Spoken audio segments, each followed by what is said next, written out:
Good morning students, welcome to our new class. हम लोग पढ़ रहे थे अलैंगिक जनन। अलैंगिक जनन के अंतर्गत अपन ने जननांगों द्वारा कायिक जनन या बुलबिल, ये बहुत ही इम्पोर्टेंट शब्द है, तो इसको आप अच्छे से याद कर लेना। प्राय इसके ऊपर प्रश्न बनता है। बुलबिल द्वारा या जननांगों द्वारा कायिक जनन। तो जननांगों द्वारा कायिक जनन के अंतर्गत जो संरचना बनती है उसको अपन क्या कहते हैं? बुलबिल। यानी वह कलिका जिसको पुष्प का निर्माण करना था, वह कलिका जिसको पुष्प का निर्माण करना था, वह पुष्प का निर्माण न करके और मुख्य पादप से टूटकर अलग हो जाती है, और अलग होने के पश्चात जमीन के संपर्क में आने के पश्चात नए पादप का निर्माण कर लेती है। तो इसको क्या कहेंगे? चूंकि कलिका के द्वारा इसमें दूसरे किसी जीव का योगदान नहीं हुआ, इसलिए यह अलैंगिक जनन है। और जननांगों द्वारा अलैंगिक जनन या पर्टिकुलर संरचना को क्या कहते हैं? बुलबिल। और उदाहरण क्या था अपना? अगेव। तो ये अपने को याद रखना है। उसके अलावा दो और प्रकार अपनी पुस्तक में दिए हुए हैं अलैंगिक जनन की विधियों के, जिसमें एक द्विखंडन और एक मुकुलन। तो द्विखंडन का मतलब है, द्वि का मतलब दो, खंडन का मतलब है खंडों में विभक्त होना, दो पार्ट में टूटना। तो प्रोटिस्टा और मोनेरा इसके उदाहरण है। तो प्रोटिस्टा के अंतर्गत पिछले साल अपन ने पढ़ा था, आप लोगों को याद होगा।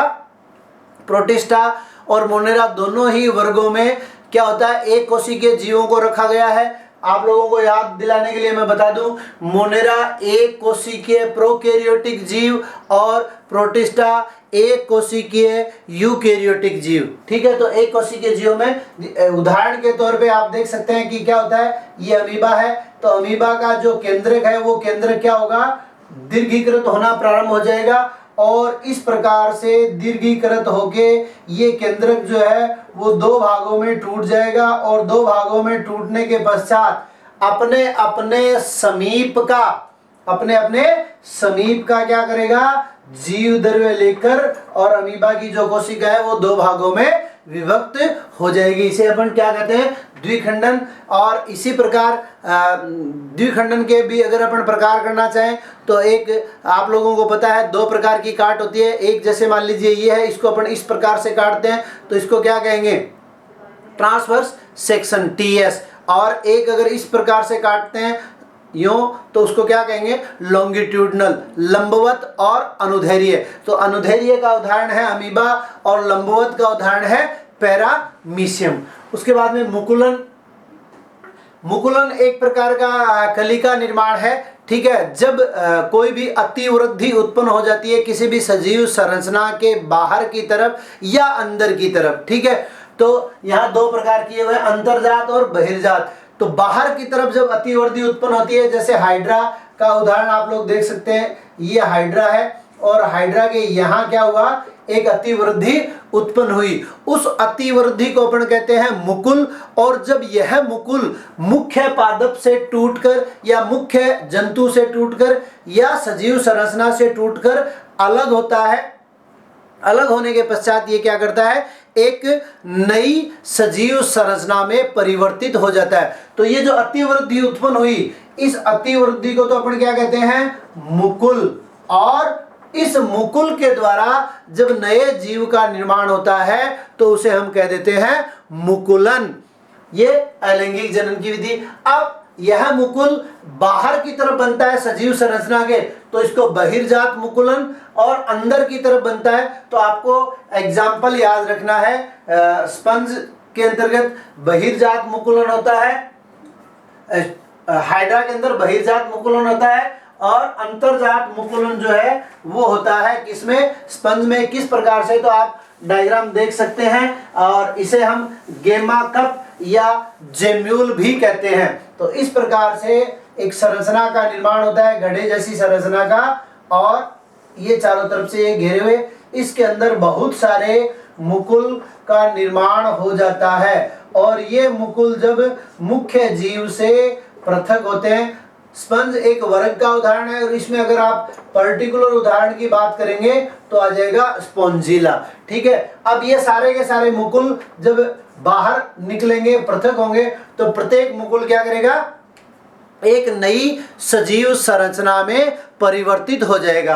अब यहां देखिए मैंने कुछ अलैंगिक संरचनाएं लिखी है। ये अलैंगिक संरचनाओं के ऊपर 1 नंबर का प्रश्न अपने बन सकता है। या तो संरचना का नाम दे दे कि ये संरचना किस सजीव में बनती है, या फिर सजीव का नाम दे दे, और सजीव का नाम देकर क्या पूछ सकता है कि इस पर्टिकुलर सजीव में कौन सी अलैंगिक संरचना का निर्माण होता है। तो ये अपने को याद रखना है, आप कॉपी में नोट कर लेंगे, एक एक को याद कर लेंगे। कोनिडिया, कोनिडिया का निर्माण किसमें होता है, पेनिसिलम नामक कवक में। कोनिडिया का निर्माण किसमें होता है, पेनिसिलम नामक कवक में, या पेनिसिलम कवक में कौन सी अलैंगिक संरचना बनती है, तो कोनिडिया। अर्थात पेनिसिलियम में कोनिडिया के द्वारा क्या होगा, अलैंगिक जनन होगा। कलिका, हाइड्रा, कलिका का निर्माण किसमें होता है, हाइड्रा में। जेम्यूल, अभी आपको बताया जेम्यूल, या इसको क्या कह सकते हैं, इसका दूसरा नाम भी आ सकता है गेमा कप। गेमा कप का निर्माण किसमें होगा, स्पंज में। प्रकंद, अदरक, कंद, या जिसको साधारण भाषा में हम आलू की आंख कहते हैं, का निर्माण किसमें होता है, आलू में। बल्ब का निर्माण प्याज और लहसुन में। भूस्तारिका, भूस्तारिका नामक संरचना जलीय पादपों में बनती है, और पर्टिकुलर जलीय पादप का नाम देंगे तो क्या कह देंगे, जल कुंभी। और इस जल कुंभी के ऊपर ही एक अलग से विस्तार पूर्वक 2 नंबर का प्रश्न भी बनता है। ठीक है, क्या है प्रश्न वो देख लीजिए। महाविपत्ति, क्या लिखा हुआ है मैंने बोर्ड पे, महाविपत्ति या वाटर हायसिंथ।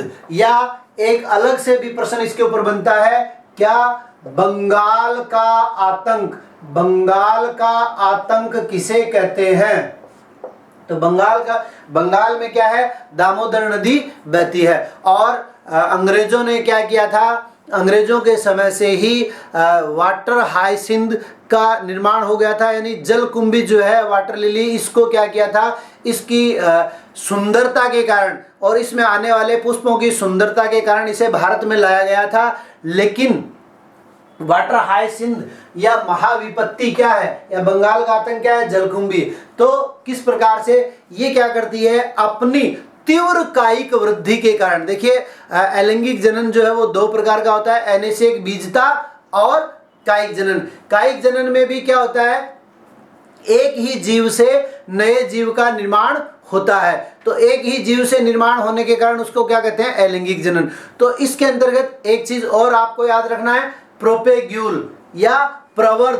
प्रवर्ध किसे कहते हैं, मान लीजिए ये प्रश्न आ जाए, प्रवर्ध किसे कहते हैं। तो प्रवर्ध क्या है, अभी जो अपन ने अलैंगिक संरचनाएं देखी थी वो सारी की सारी संरचनाएं क्या है, प्रवर्ध है। अर्थात वह संरचना जिसके द्वारा नए जीव का निर्माण होता है, या यूं कहते हैं वह अलैंगिक संरचना, वह अलैंगिक संरचना जिसके द्वारा नए जीव का निर्माण होता है, प्रवर्ध कहलाता है। ठीक है, और प्रवर्ध के द्वारा नए जीव का निर्माण क्या कहलाएगा, प्रवर्धन। इसको क्या कहते हैं, जैसे मुकुल नामक अतिवृद्धि बनती है और मुकुल से क्या हो गया, मुकुलन। ठीक है, तो प्रवर्धन अलैंगिक संरचना कोई भी हो सकती है। उसमें एक उदाहरण दिया हुआ है अपने पुस्तक में, जैसे डहेलिया है, गन्ना है, इनकी खेती किस प्रकार से होती है। तो मैंने आपको पहले भी बताया था, इनमें बीज का निर्माण नहीं होता। इनके अंतर्गत क्या होगा,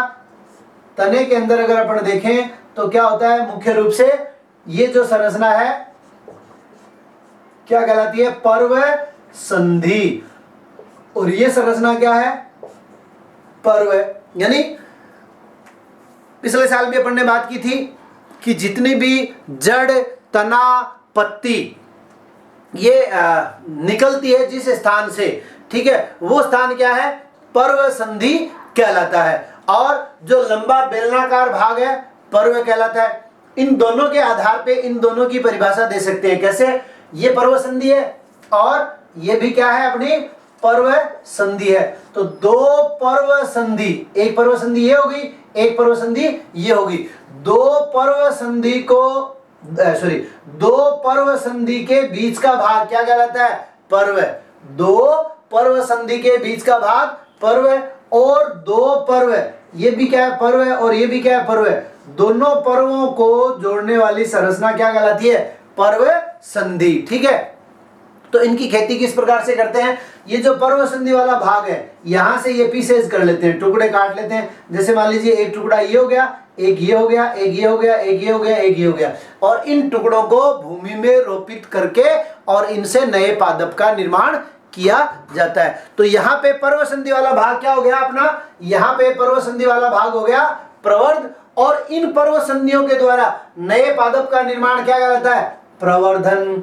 ठीक है, तो इसी प्रकार भूस्तारिका देखिए क्या होता है कि ये जो संरचना है, मान लीजिए ये अपनी जलकुंभी है, इसकी ये पत्तियां, तो ये क्या करेगी? यहाँ अतिरिक्त संरचना का निर्माण करेगी, और धीरे धीरे ये संरचना जो है एक नए पादप में परिवर्तित हो जाएगी। तो ये जो संरचना है इसको कहते हैं भूस्तारिका।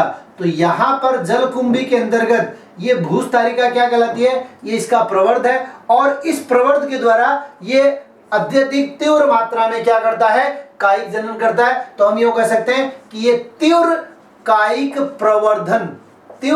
प्रवर्धन करके संपूर्ण जलाशय को घेर लेता है, और उसमें जितनी भी ऑक्सीजन उपस्थित होती है उसका तीव्रता से ये अवशोषण कर लेता है, और तीव्रता से अवशोषण करने के कारण उस जल स्रोत के अंदर जो मछलियां वगैरह या जो अन्य जीव है वो ऑक्सीजन की कमी के कारण मर जाते हैं। इसको हम क्या कहते हैं? Water hyacinth. कई बार बोर्ड की परीक्षा में 2 नंबर का ये प्रश्न पूछा गया है। तो आंसर क्या होगा? जलकुंभी को इसकी सुंदरता के कारण, इसकी पत्तियों और पुष्पों की सुंदरता के कारण भारतवर्ष में लाया गया था, और भारतवर्ष में लाने के पश्चात जब इसको नदियों में डाला गया तो ये अपनी तीव्र कायिक वृद्धि के कारण संपूर्ण जलाशय को घेर लेते हैं, एक आवरण बना लेते हैं, और उस जल स्रोत में उपस्थित ऑक्सीजन को अवशोषित कर लेते हैं, जिससे अन्य जीवों के लिए जीवन का संकट उत्पन्न हो जाता है, मर जाते हैं, और जल जो है उनकी मृत्यु के कारण विषैला हो जाता है, और इस समस्या को हम क्या कहते हैं? महाविपत्ति या वाटर हाइसिंथ। तो ये अपन ने लगभग अलैंगिक जनन जो है अपने सिलेबस में जितना था वो पूरा कर लिया है। उसके बाद में आते हैं अपन लैंगिक जनन। लैंगिक जनन के लिए देखिए 3 मुख्य घटनाओं में लैंगिक जनन को विभक्त करते हैं। मुख्य रूप से 3 घटनाएं होती है लैंगिक जनन में। कौन कौन सी? तो सबसे पहले है लैंगिक जनन के अंतर्गत अपन ने अंतर किया था, आप लोगों को याद होगा। तो इसके अंतर्गत क्या होता है? अर्धसूत्री विभाजन होता है। सबसे पहली बात अर्धसूत्री विभाजन, जिसे हम युग्मक जनन भी कहते हैं। अर्धसूत्री विभाजन के द्वारा युग्मकों का निर्माण होगा, और आप लोगों को पता है कि लैंगिक जनन के अंतर्गत 2 जनकों की आवश्यकता होती है। तो पहले क्या होगा? युग्मक बनेंगे, दोनों जनकों में युग्मक बनेंगे, और उसके पश्चात क्या होगा? युग्मक का स्थानांतरण। तो युग्मक स्थानांतरण यानी एक युग्मक जो है वो दूसरे युग्मक तक पहुंचेगा, जिसे हम क्या कहते हैं? युग्मक स्थानांतरण। और तीसरी क्रिया क्या हो जाएगी इसमें? निषेचन। निषेचन के पश्चात वापस द्विगुणित अवस्था या अगुणित अवस्था जो भी होगा उसका निर्माण हो जाएगा। अब हम बात कर सकते हैं कि जो द्विगुणित जीव होते हैं, उन द्विगुणित जीवों में तो क्या होगा? अगुणित संरचना या युग्मक का निर्माण हो जाएगा। लेकिन अगर पहले से ही अगुणित संरचना है, जैसे शैवाल है, कवक है, इनकी संरचना क्या है? पहले से अगुणित है, तो यहाँ क्या होगा? ध्यान रखने की बात है, एक हाइपोथेटिकल क्वेश्चन इसके ऊपर पूछा जा सकता है। तो जब अगुणित संरचना है पहले से, तो उसमें जो युग्मक बनेगा वो युग्मक क्या होगा? पहले से ही अगुणित होगा। तो देखिए एक युग्मक की परिभाषा क्या है? सबसे पहले तो ये जान लीजिए युग्मक किसे कहते हैं? वह अगुणित संरचना जो क्या करती है? जनन की क्रिया में भाग लेती है, युग्मक कहलाता है। ठीक है, तो अगर द्विगुणित जीव है तब तो क्या होगा? अर्धसूत्री विभाजन होगा और अर्धसूत्री विभाजन के द्वारा क्या होगा, गुणसूत्रों की संख्या रह जाएगी आदि, और गुणसूत्रों की संख्या आदि रह के और वो क्या करेगा, युग्मक का निर्माण करेगा। और अगर अगुणित जीव है तो उनमें से ही कोई एक कोशिका क्या कर लेगी। हालांकि अपन ने पढ़ा है कि लैंगिक जनन में मुख्य रूप से दो घटनाएं होती है, कौन कौन सी, एक अर्धसूत्री विभाजन और दूसरा निषेचन या युग्मक संलयन। तो यहां अब अपन ने कह दिया कि दो घटनाएं होती है, अर्धसूत्री विभाजन और निषेचन या युग्मक संलयन। तो यहां क्या होगा, अगुणित जीवों में बता रहा हूं मैं आपको, अगुणित जीवों में क्या है, यानी गुणसूत्रों की संख्या पहले से ही आदि है, तो पहले से ही आदि है तो उनके अंतर्गत क्या होगा, कोई एक कोशिका युग्मक कोशिका या जननिक कोशिका की भांति व्यवहार करेगी।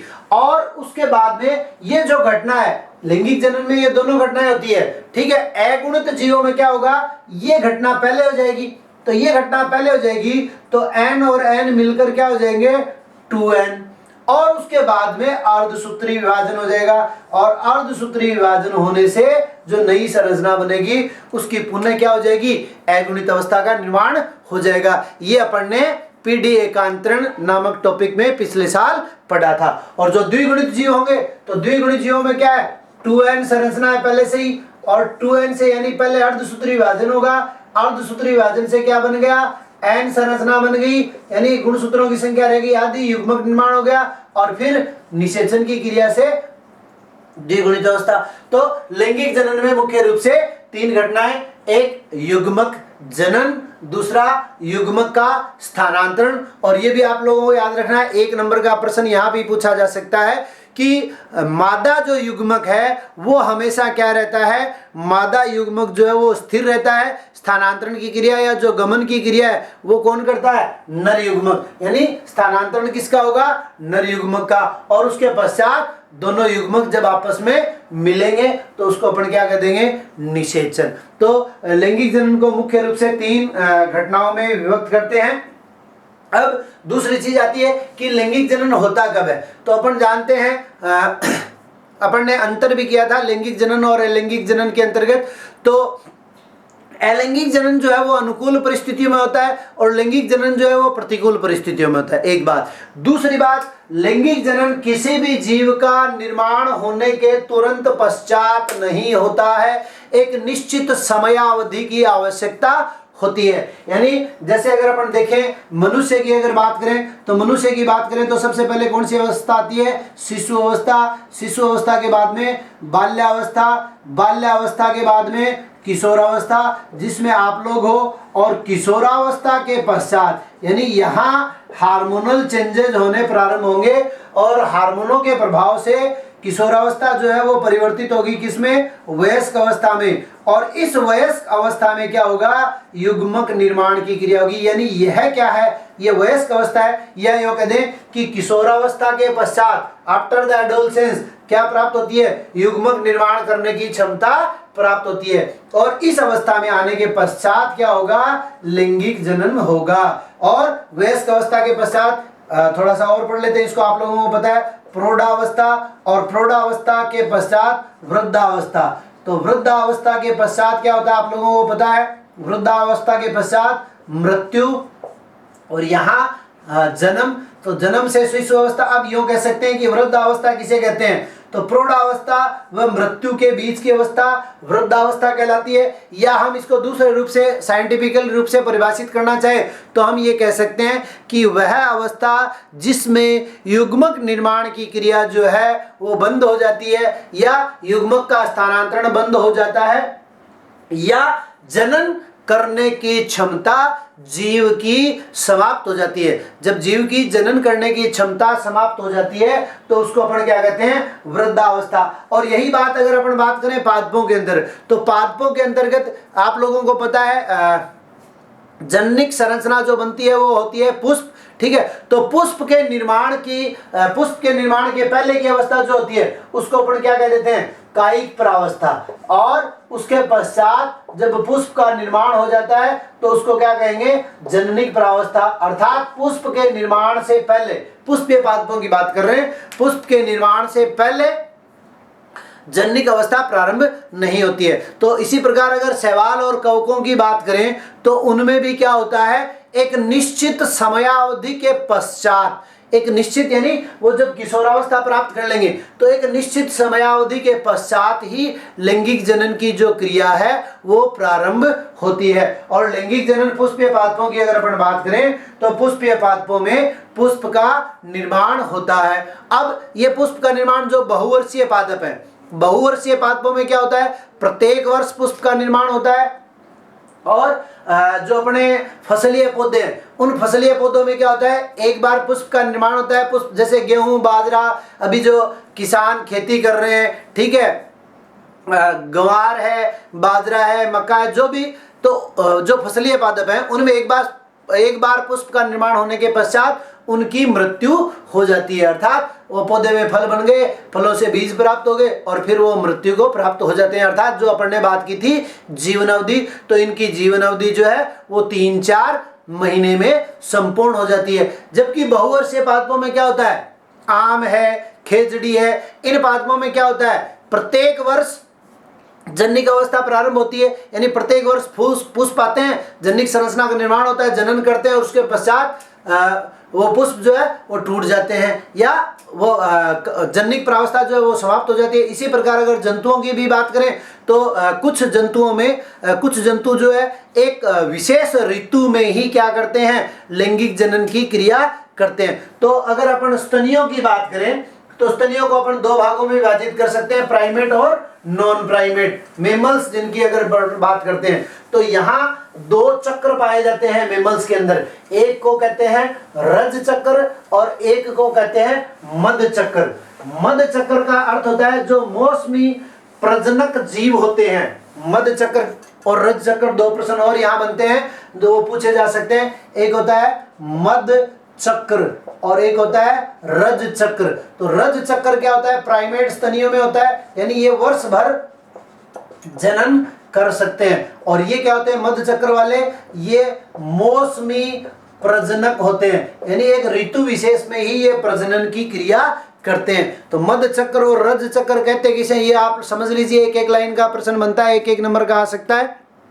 मध्य चक्र जब जंतुओं में जनन की तीव्र इच्छा उत्पन्न होती है तो उसे मध्य चक्र कहते हैं। और रज चक्र प्रत्येक समयावधि के पश्चात, जैसे अगर अपन मनुष्य की बात करें तो उसमें युग्मक निर्माण जो है प्रत्येक 28 से 30 दिन की अवस्था के पश्चात दोहराया जाता है, युग्मक बनते हैं। निषेचन की क्रिया होगी तो नए जीव का निर्माण हो जाएगा, और अगर निषेचन की क्रिया नहीं होगी तो प्रत्येक 28 से 30 दिन के पश्चात इस चक्र की पुनरावृत्ति होती है। इसे आवर्तव चक्र भी कहते हैं। इसको अपन विस्तार पूर्वक 3रे अध्याय में पढ़ेंगे। तो ये 2 चक्र और आप इसमें याद रखेंगे कि एक होता है मध्य चक्र, यानी मौसमी प्रजनक जंतुओं में जब जनन की तीव्र इच्छा होती है तो उसे हम मध्य चक्र कहते हैं। और रज चक्र प्रत्येक 28 से 30 दिन की अवस्था के पश्चात दोहराया जाने वाला चक्र, यानी जिसमें युग्मक का निर्माण होता है। तो इसी प्रकार आपको 2 छोटे छोटे प्रश्न और यहाँ पर याद रखने हैं। एक है बांस। बांस में जीवन काल, बांस के जीवन काल में बेम्बू जिसको वो कहते हैं, बांस में 50 से 100 वर्षों, ये याद रखना आपको डाटा, 50 से 100 वर्षों में केवल एक बार पुष्प का निर्माण होता है। ठीक है, बांस के पादपों में केवल एक बार पुष्प का निर्माण हो सकता है। तो 50 वर्ष से पहले नहीं होगा और 100 वर्ष के पश्चात नहीं होगा, यानी 50 से 100 वर्षों के दौरान एक बार उनमें पुष्प का निर्माण होता है। इसी प्रकार एक दूसरा उदाहरण दिया हुआ अपनी पुस्तक में, नीला कुरिंजी। तो नीला कुरिंजी में प्रत्येक 12 वर्ष के पश्चात, प्रत्येक 12 वर्ष के पश्चात पुष्प का निर्माण होता है। एक बार हुआ था 2006 में, अब 2006 में आप 12 जोड़ दो तो 2018 में, और 2018 में 12 जोड़ेंगे तो अब आगे 2030 में इनके अंतर्गत पुष्प का निर्माण होगा। तमिलनाडु, केरल में ये पुष्प पाए जाते हैं और इनके नीले रंग के पुष्प होते हैं। उसी के आधार पे इनका नाम जो है वो नीला कुरिंजी दिया हुआ है। स्ट्रोबिलस कुलथियाना इसका वानस्पतिक नाम है। तो ये पर्टिकुलर प्रश्न पूछा जा सकता है, स्ट्रोबिलस कुलथियाना नामक पादप में कितने वर्षों के पश्चात पुष्प का निर्माण होता है, तो प्रत्येक 12 वर्ष के पश्चात इनमें पुष्प का निर्माण होता है। और इन पुष्पों को देखने के लिए सैलानी वहाँ बहुत अधिक मात्रा में आकर्षित होते हैं और वहाँ जो है बढ़ जाता है इनका व्यापार सैलानियों का इनको देखने के लिए। तो ये विशेष प्रकार के मौसम में ही क्या करते हैं, पुष्प का निर्माण करते हैं एक निश्चित समयावधि के पश्चात। बाकी जो बहुवर्षीय पादप हैं उनमें प्रत्येक साल पुष्प का निर्माण होता रहता है। और पुष्प क्या है, लैंगिक संरचना। अब युग्मक निर्माण है, युग्मक स्थानांतरण है और निषेचन की क्रिया अपन अगले वीडियो में पढ़ेंगे। तब तक के लिए धन्यवाद।